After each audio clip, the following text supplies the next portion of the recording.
Study point online YouTube channel पे आप सभी का बहुत बहुत स्वागत है।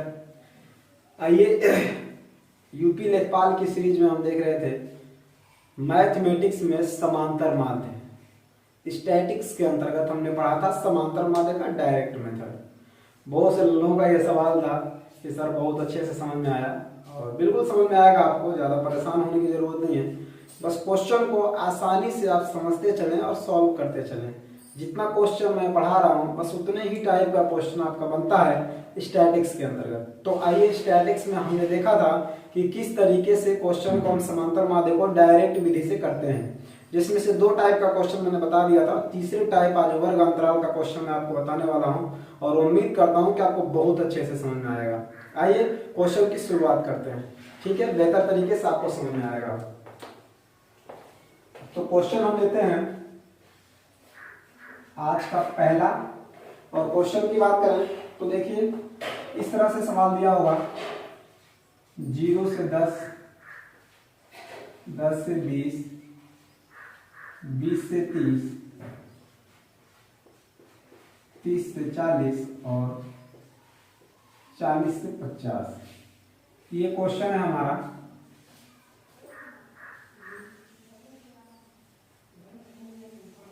ये हमारा है वर्ग अंतराल, और वर्ग अंतराल के बाद ये हमारा होता है बारंबारता। अभी डायरेक्ट मेथड में हम पढ़ रहे हैं, डायरेक्ट मेथड ही देख रहे हैं। तो देखें यहाँ पे मान लीजिए 4 दिया हो, 6 दिया हो, 9 दिया हो, 2 दिया हो, 3 दिया हो, ये हमारे पास दिया है। आइए वर्ग अंतराल और बारंबारता के क्वेश्चन को कैसे हम प्रत्यक्ष विधि से सॉल्व करते हैं उसको समझते हैं। अबे यार आपको बिल्कुल अच्छे से समझ में आएगा मेरे दोस्त, बिल्कुल आसानी से आप समझे तो सही, क्वेश्चन को लगाएं तो सही, निसंदेह आपको समझ में आएगा। जो भी आपके मन में डाउट होगा बिल्कुल समाप्त हो जाएगा। आइए देखते हैं। अब सबसे पहले अगर बात कर लेते हैं इस फार्मूले की, समांतर माध्य का फार्मूला हमारा क्या होता है। तो आप जानते हैं समांतर माध्य का जो फार्मूला हमारा होता है वो होता है x bar upon into sigma f x upon sigma f. ये होता है x bar equal to sigma f x upon sigma f, ठीक है। सिग्मा का मतलब योगफल होता है। तो आइए, इसका मतलब ये है कि हमको इसमें एक कॉलम और बढ़ाने का प्रयास करना है। एक कॉलम और मैं बढ़ाऊंगा यहाँ पे, आइएगा। देखिए हमारा वर्ग अंतराल बारंबारता, जो बारंबारता होता है ये फ्रीक्वेंसी होती है, एफ होता है। वर्ग अंतराल जो होता है ये एक्स वाला कॉलम होता है। इसे कैसे एक्स हम निकालते हैं देखिएगा। तो सबसे पहले आपको क्या करना पड़ेगा, मध्यमान निकालना पड़ेगा। मध्यमान, एक कॉलम पर बढ़ाएंगे मध्यमान का, जिसको एक्स कहा जाता है, एम भी मिड वैल्यू के नाम से जानते हैं। मध्यमान की अगर बात करें तो देखेंगे अब मध्यमान में क्या होता है, ये होता है निम्न सीमा और ये होता है उच्च सीमा। वर्ग अंतराल में पहली वाली निम्न सीमा होती है और आगे वाली उच्च सीमा होती है। तो निम्न सीमा और उच्च सीमा को जोड़ के आपको 2 से भाग दे देना होता है, तो आपका निकल जाता है मध्यमान। यानी दोनों का आप जोड़ के और आधा कर दे तो यही मध्यमान होता है। तो मध्यमान बराबर क्या निकलता है, तो मध्यमान बराबर होता है दोनों का योग अपान 2। तो 10 और 0 को जोड़ेंगे तो 10 ही होगा, और उसका हाफ कर देंगे, आधा कर देंगे तो होगा 5। इसका मध्यमान 5, और 20 10 30, 30 का मध्यमान 15। अब देखिए ऐसे 10 10 बढ़ता चला जाएगा ये, क्योंकि ये सीक्वेंस बढ़ने का है। तो 5 हो गया, 15 हो गया, यहाँ आ जाएगा 25, यहाँ आ जाएगा आपका 10 और जोड़ दीजिए 35, और यहाँ आ जाएगा आपका 45 यानी कि 45। देखिए 50 40 90, 90 का आधा 45, 40 30 70, 70 का आधा 35। बस ऐसे करते चलाएंगे, आपका एक्स का मान निकल जाएगा। एकदम अच्छे से समझ में आएगा आपको। तो उसके बाद देखिए आपको करना क्या, आपको चाहिए एफ एक्स। ये एक्स निकल गया और ये एफ है हमारे पास। भाई साहब बस एक कॉलम और बढ़ा दो मेरे भाई, एक कॉलम और बढ़ा दो यहाँ पे आप। तो देखें अगला कॉलम हम बनाएंगे एफ एक्स का। एफ एक्स का बनाएंगे तो मेरे भाई आप जानते हो कि एफ का गुणा आप एक्स में करते हो। तो आप करेंगे तो देखेंगे 4 पंजे यहाँ हो जाएगा 20, इसका करेंगे तो 15 छक्के कितना हो जाएगा 90, और इसका करेंगे तो आपका हो जाएगा 25 कहाँ में 250 होता है, 25 घटा दिए उसमें से, यानी कि आपका आ जाएगा 225।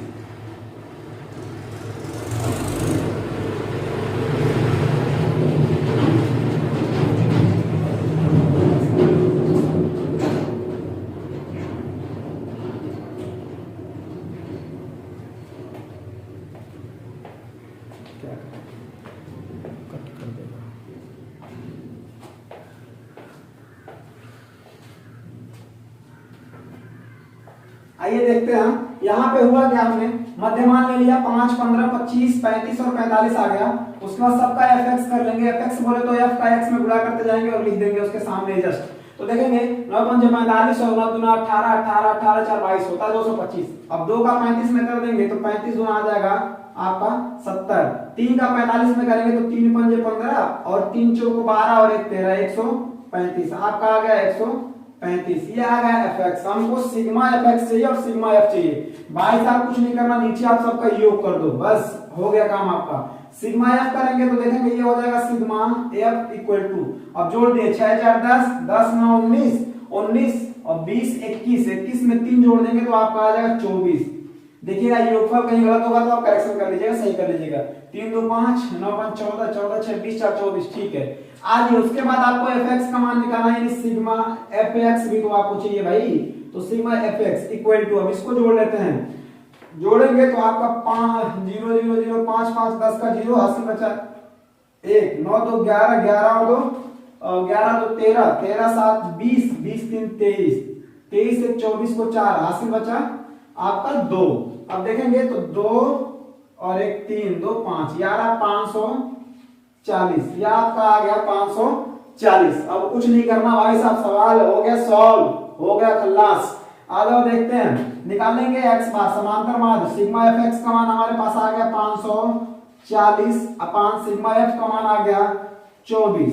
अब देखो आप इसको काट दो, ठीक है, पहले छोटा कर लेते हैं। अब इसको देखें 2 से काटते हैं, पहले 2 1 कम 2, 2 दूना 4, फिर 2 से काटते हैं, 2 दूना 4, 14 2 7 14 और यहाँ 0, फिर भी कट जाएगा, अभी भी 2 से ये काट देते हैं। 2 से 2 6 के 12 और 2 से कटेगा तो 2 कम 2 2 3 6 और 2 5 10, आ गया 135 बट्टा का 6। अब डिवाइड कर दो भाई साहब, 6 दूना 12 और 1 बचा 15 हो गया, ठीक है। तो 6 दूना 12 दशमलव आपके पास 3 बचा 30 हो गया, 6 चौको 24, 6 पंजे 30, यानी कि 22.5 आपका समांतर माध्य आ गया। ये हमारा फाइनल आंसर है। हमने देखा किस तरीके से इस क्वेश्चन को सॉल्व करते हैं, तो आइए देखा, मैंने आपको बताया कि इसमें क्वेश्चन में केवल आपका यही दिया रहेगा, वर्ग अंतराल और बारंबारता। एक कॉलम आपको मध्यमान बढ़ाना है और एक कॉलम fx का, जो मध्यमान होता है यही हमारा x होता है। तो मध्यमान का मतलब ये निम्न सीमा प्लस उच्च सीमा अपन 2, इन दोनों को जोड़ के 2 से भाग दे देंगे तो हमारा मध्यमान यानी मिड वैल्यू निकल जाएगी। मिड वैल्यू जब निकल जाएगी तो आपको बारंबारता का इसमें गुणा करते जाना, बस बारंबारता का इसमें गुणा करके उसके सामने लिखते जाइए। उसके बाद आपको f वाले कॉलम को जोड़ना है और fx वाले कॉलम को जोड़ना। फार्मूला है x बार बराबर सिग्मा fx अपान सिग्मा f, इसी में मान भर दीजिए, आप काट दीजिए, भाग दे दीजिए, आपका आ जाएगा 22.5। ये फाइनल आंसर है। आई होप कि आप लोगों को ये समझ में आया होगा। आइए एक क्वेश्चन और लेते हैं इस तरह का, क्वेश्चन नंबर सेकंड आज का, क्वेश्चन नंबर सेकंड आज का लेते हैं।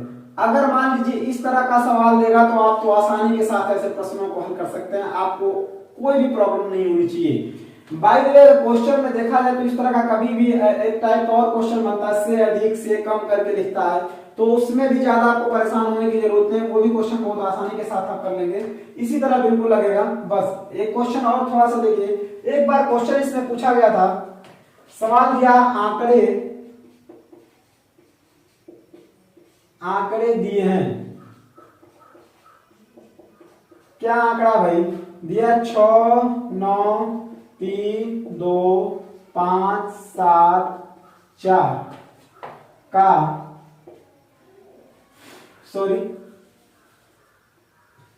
तथा P का समांतर माध्य 10 है, तो P का मान क्या होगा। चलेंगे, आंकड़ा दिया है 6932574 एंड P का समांतर माध्य दिया है, आपका मीन निकाल के दिया है 10 है, तो P का मान आपको बताना है। एकदम आसान सा सवाल है। समांतर माध्य का फार्मूला मैंने आपको लिखवाया था, समांतर माध्य बराबर होता है पदों का योग बटा पदों की संख्या। पदों का योग बट्टे पदों की संख्या। समांतर माध्य दे दिया आपका 10, 10 रख दीजिए इसकी जगह पे।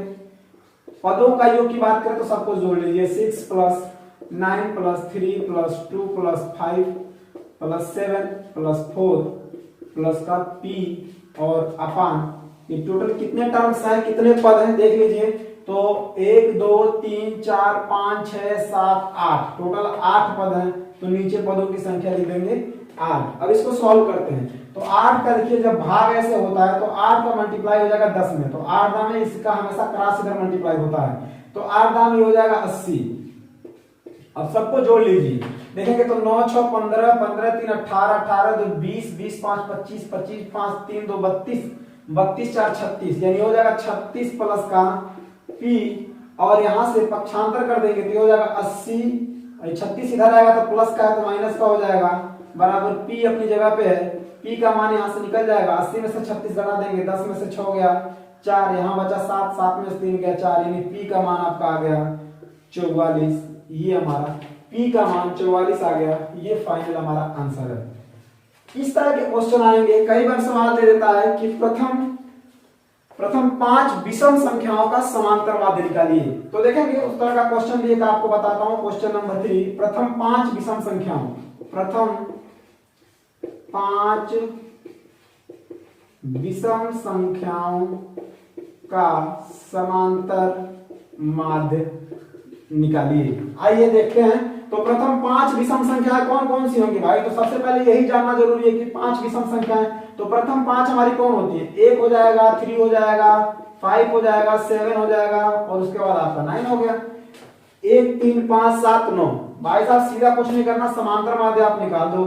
समांतर माध्य बराबर पदों का योग, सबको जोड़ लेते हैं, 1 प्लस 3 प्लस 5 प्लस 7 प्लस का 9 और अपान, नीचे आ जाइए तो 1 2 3 4 5 है, तो बस हो गया आपका 3 1 4 5 4 9 9 18 18 2 20 5 25, यानी हो गया 25 बट्टा का 5, 5 से काट दीजिए, 5 5 25, समांतर माध्य हमारा निकल के आ गया 5। ये डायरेक्ट मेथड हुआ। डायरेक्ट मेथड से जितना क्वेश्चन होता है ना लाला, मैंने सब बता दिया है, अब परेशान मत होना। इस तरह का क्वेश्चन आपको जहां मिलेगा बिल्कुल इसी तरीके से आपको करना है। इस टाइप के सवाल, अब ज्यादा क्वेश्चन क्या कर रहा हूं, प्रैक्टिस आप कर लेना बुक लेकर के, लेकिन जो भी क्वेश्चन आपको ऐसे मिलेगा ना, डायरेक्ट ऐसे कर सकते हैं, बिल्कुल कुछ नहीं करना, मध्यमान निकाल देना मेरे भाई। मध्यमान निकालने के बाद डायरेक्ट एफएक्स निकाल देना भाई साहब, फार्मूले में मान रखना आपका एकदम समांतर माध्य तैयार। बहुत से बच्चों का समांतर माध्य बड़ा कंफ्यूजन होता है, लेकिन अब शायद आपको कंफ्यूजन नहीं होगा, क्योंकि मैंने आपका सारा कंफ्यूजन यहाँ से दूर करने का प्रयास किया है। अगर देखें इस क्वेश्चन को, तो आंकड़ा दिया होगा, इसमें से कोई एक वैल्यू गायब कर देगा। P यहाँ गायब कर दिया, P नहीं दिया है, हो सकता है यहाँ X लिख दे, Z लिख दे, S लिख दे, T लिख दे, अल्फाबेट कोई भी डाल सकता है, कोई भी आपको, तो उसकी वैल्यू पूछ दे। जब भी बीच में कोई वैल्यू गायब करेगा तो ध्यान रखिएगा, समांतर माध्य हमेशा सवाल में दिया रहेगा, तभी निकल पाएगा। तो समांतर माध्य दिया रहेगा, समांतर माध्य की जगह रख दीजिए और पदों का योग उसमें जोड़ दीजिए, और कितनी संख्याएं हैं 8 से भाग दे दीजिए भाई साहब, 8 पद थे, 8 से भाग दे दिए, 5 होते 5 से दे देता, वही आ गया। प्रथम 5 विषम संख्याओं का समांतर माध्य, प्रथम 5 आप जानते हैं, 1 से गिनिए आप कौन कौन विषम संख्या है। अगर देखिए अभाज्य संख्या का देगा, प्रथम 5 अभाज्य संख्याओं का, तो अभाज्य संख्या कैसे निकालेंगे आप, अभाज्य संख्या आप जानते हैं 1 होता है भाई साहब, 2 भी अभाज्य संख्या है, 2 को भी लेना आपको, ठीक है, 2 भी अभाज्य संख्या है। प्रथम अभाज्य 5 अभाज्य जाएगा तो 1 2 3 5 और 7, ये हमारे प्रथम 5 अभाज्य संख्याएं होंगी, क्योंकि 2 सबसे छोटी समअभाज्य संख्या होती है। तो इस तरीके से हम बिल्कुल इसे मान रखेंगे और सॉल्व कर देंगे, क्वेश्चन आपको समझ में आएगा। डायरेक्ट मेथड या प्रत्यक्ष विधि से इस टाइप के जितने भी क्वेश्चन होंगे, अब आप उनको आसानी से बना सकते हैं। क्यों लाला, समझ में आ रहा ना? अगर समझ में आ रहा तो ठोको लाइक, शेयर करो, कमेंट्स करो, सब्सक्राइब करो यार, देर किस बात की है। अगर आपको समझ में आ रहा तो ऐसा काम करने में क्या, नेक काम करने में क्या जाता है आपका, कर दे भाई साहब, कर दे, और इसको शेयर भी करें, ज्यादा से ज्यादा बच्चों तक पहुंचाएं, ताकि कोई भी इन सब चीजों से डर जो है ना, वो डर निकल जाए। मैंने सीरीज शुरू की है, तो ये सीरीज आपका पूरा आपका खत्म हो जाएगा, पूरी तरीके से समांतर माध्य माध्यिका बहुलक मैं पढ़ाऊंगा और आपको अच्छे से समझ में भी आएगा।